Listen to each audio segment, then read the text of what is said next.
Good morning, everybody. Good morning.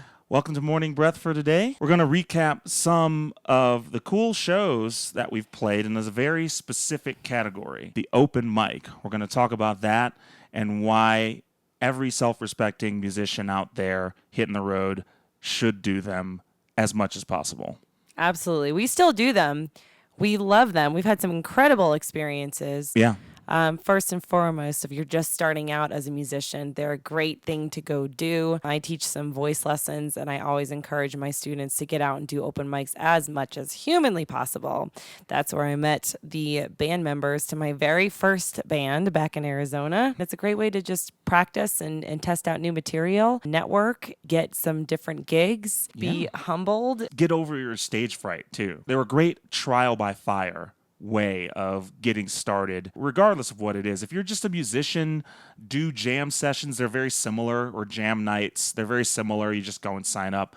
For performers like ourselves, open mics are a great way to get your feet wet. When we first moved to Denver about 10 months ago, we didn't know anybody here. No. We had some gigs set up, but we didn't really know where to play. And so we ended up going to this open mic at a place called Ziggy's, and we met Brian Parton there, who then gave us he threw probably 3 or 4 gigs our way shortly after that. Yeah. And we had a Nashville connection. He was just a really nice guy. And then Ziggy's booked us after that too a couple of times. We had some great full band shows there. We also met a mutual friend kind of randomly. This girl we did a songwriter night with in Arizona said, "Oh, you need to go, meet my friend." And so we sat down at the bar at Ziggy's and we started talking to this guy, and he's like, "Wait a minute, are you Witherword?"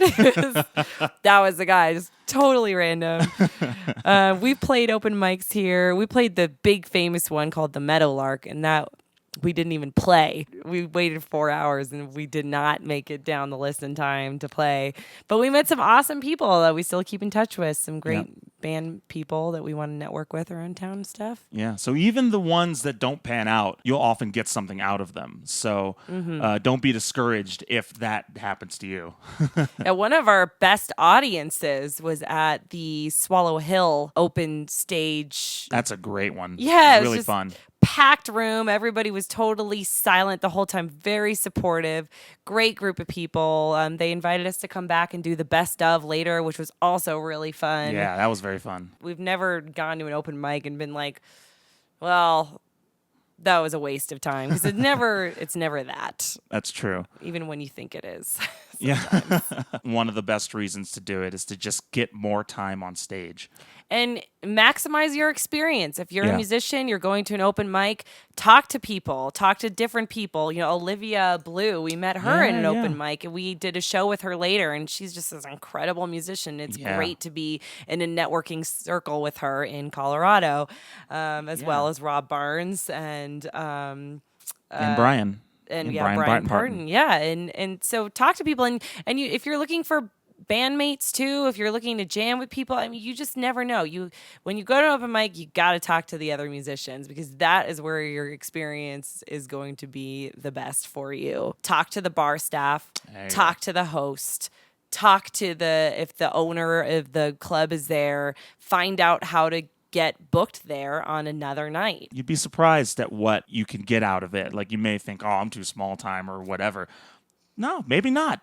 You don't know how that you may not know how that place books throughout the year. So yeah, take a shot. We wanted to talk about 2 different experiences we had. We were actually the featured artist at a spoken word open mic twice, once in Salt Lake City and once in St. Louis. The first one, it was at a place called the Greenhouse Effect in Salt Lake City. What an incredible group of supportive, accepting people. It was really a beautiful experience. Is the way both of these were exactly the same in their the way that they worked out.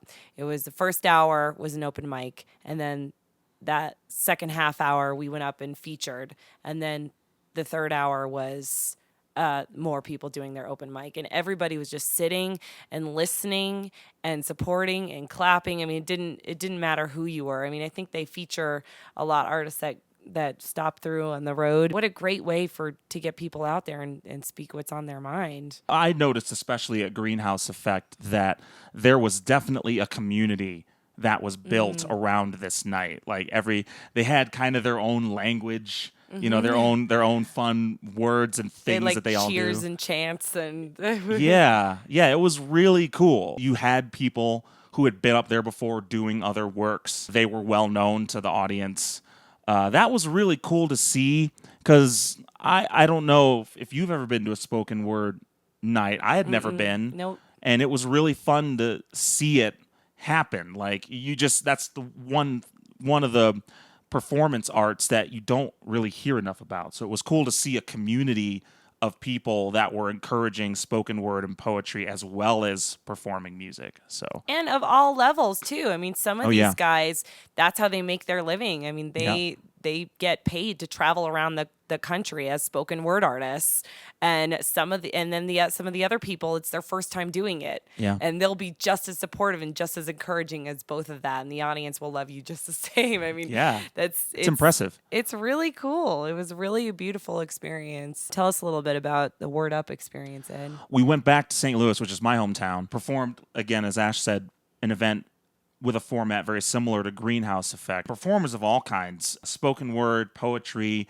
music, Comedy. comedy. Yeah, that one had comedy as well. One of my childhood friends, DJ Fred, aka Smooth, co-hosted it with another woman, Energy. You can find them both on Facebook, along with Word Up. It was really amazing to see the community that they had built. People who were very accepting of any style of anything. For the record, they were almost exclusively black audience. When we showed up, we weren't really sure how this was going to go down, because our brand of music isn't the norm.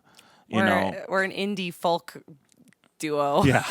among a bunch of rap artists, mostly. Yeah, aspiring rap and hip hop artists, and spoken word artists too. Like I wasn't sure at Greenhouse Effect how it was going to go down either.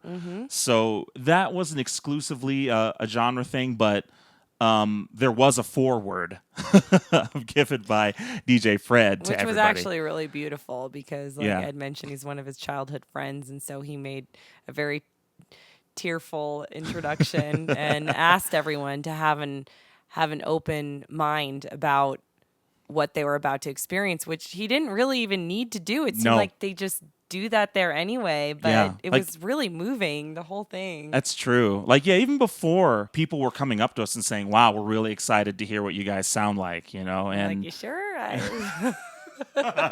with both of these nights, Greenhouse Effect and Word Up, what I saw was just a chance for anybody to just get up there and say what's on their mind the way they want to say it, without fear of reprisal or reproach from anybody. Then everyone can take that information and do with it what they will.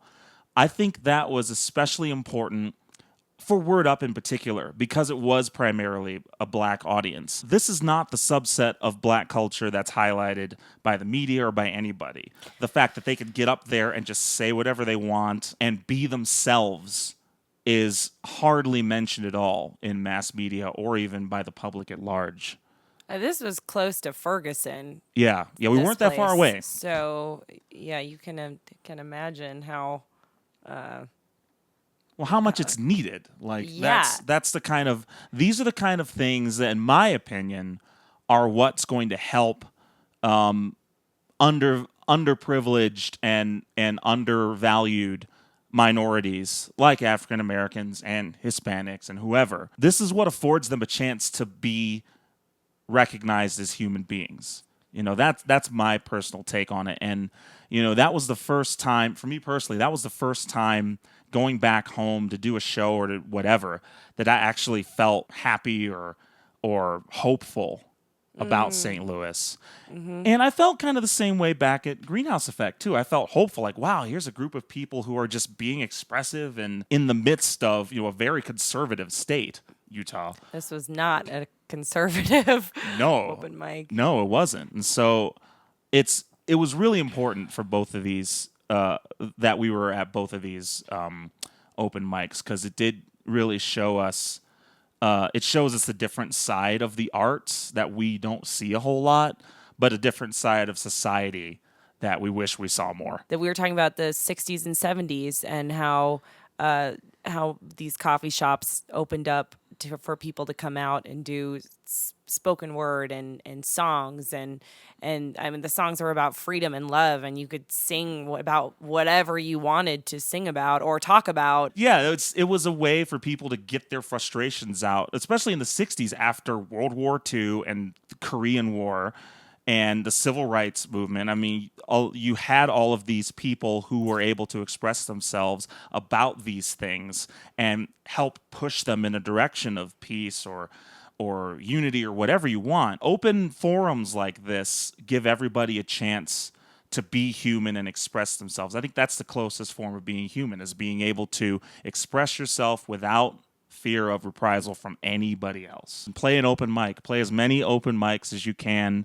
Go to open mics if you're not a player. Write songs, write poems, then do it. Yeah, just go do it. If you're a professional musician and you're already making tons of money, if you're Jewel, go show up to an open mic. You'll make those people's lifetime. It never ends. It's really important to do these things. Yeah. What is the song for today? We just reworked this one last night, actually. So we're testing it out on you guys. And pretty certain it's going to make the next album. Yeah. It's a song called Ordinary Robot. Ed and I wrote it together. And we rewrote it together again because we didn't really like how it felt kind of disjointed in the music at first. So last night we really dove into it, and it was tough. That was tough. Yeah, it was a tough one.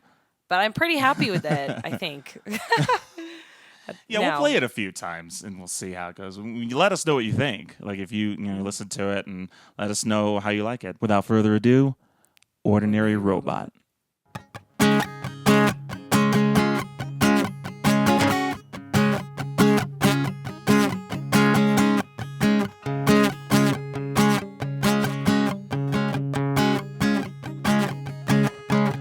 Tried to get you out of my head.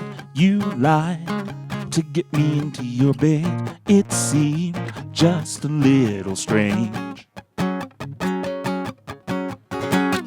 I cried and looked at your face. You sighed, but it was just blank. I think you gave yourself away. And you'd say, my heart beats like a clock, my mind's in overdrive. Did you take me off to stay alive? I am a man machine. You said all that you mean, but you're an ordinary robot.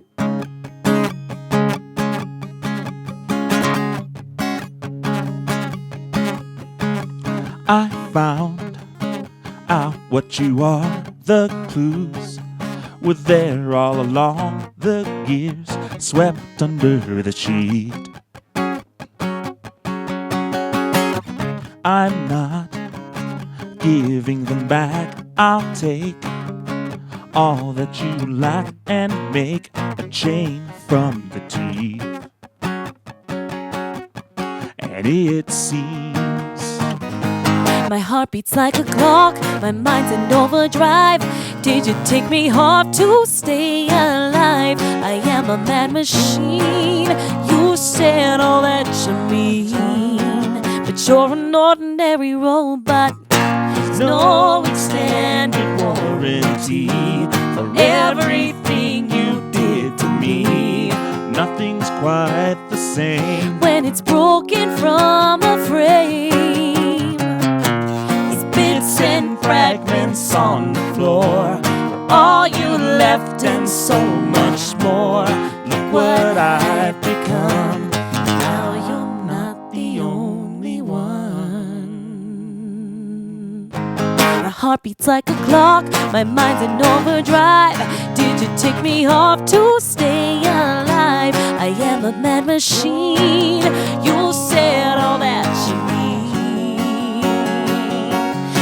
Beats like a clock, my mind's in overdrive. My heart beats like a clock, my mind's in overdrive. My heart beats like a clock, my mind's in overdrive. My heart beats like a clock, my mind's in overdrive. My heart beats like a clock. My mind's in overdrive. My heart beats like a clock. My mind's in overdrive. My heart beats like a clock. My mind's in overdrive. My heart beats like an ordinary robot.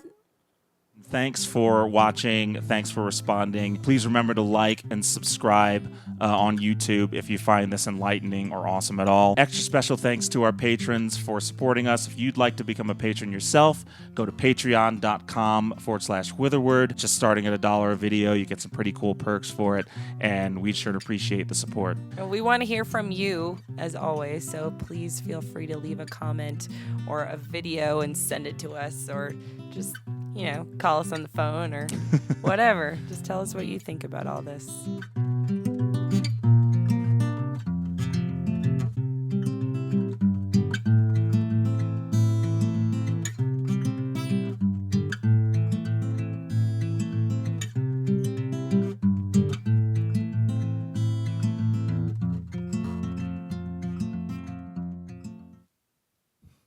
Ordinary robot. I know you wanted to do that. I don't compute. Critical error. Factory reset.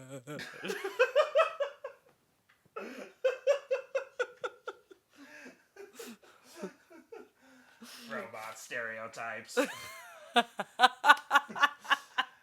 Exterminate! Exterminate! Doctor Who fans will like that one. All the robots in the world right now are so sad. They're like, you know what, guys? I don't sound like that at all, guys. I don't sound like that at all, guys.